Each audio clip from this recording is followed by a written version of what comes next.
السلام عليكم. ده خط الشجر، للأسف كان مردوم ردم عالي جدا.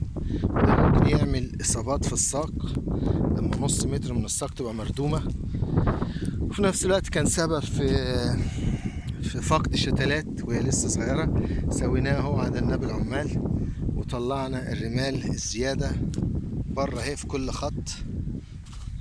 سوينا وعدلنا. الخراطيم اهي بانت، كانت مدفونة دفنة وحشة قوي.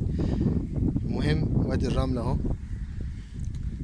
فاحنا دلوقتي بنعمل حركة بقى بعد ما عدينا، يعني عدلنا الخط. طبعا احنا عدلناه لان كوام الرمل تأذي الشجر وتأذي الشتلات وما توزعش المية. احنا شبكات ري، بس في حفر، في حتة عالية، حتة العالية المية ضعيفة، حتة الحفر مليانة مية، يبقى انت بتروي قليل ومع ذلك عندك حاجات تصاب بعفن الجذور طبعا اللي في الحفر، والحاجات اللي هي عطشانة اللي في العالي.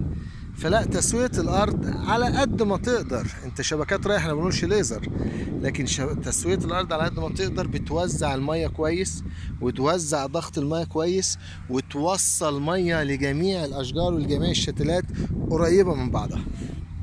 عالي وواطي لا هتفرق. فالمهم احنا عملنا تسوية اهي ان شاء الله، ودلوقتي بنخلي اللودر يجي يرمي هنا شوية سماد صغيرين، ويقوم ساحب الكومة دي وهو راجع.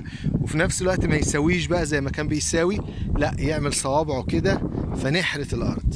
يبقى احنا كده سوينا السور، وعشان الميه وعشان ما نأذيش الشجر وما نأذيش الشتلات الجديده كمان زي ما الشتلات القديمه اتأذت. في نفس الوقت هنتخلص من الرمل الزياده، ونجيب شويه اسمده عشان نسمد الخط او السور ونحرث الارض. الفيديو الجاي هنكمل لكم الكلام ده ان شاء الله.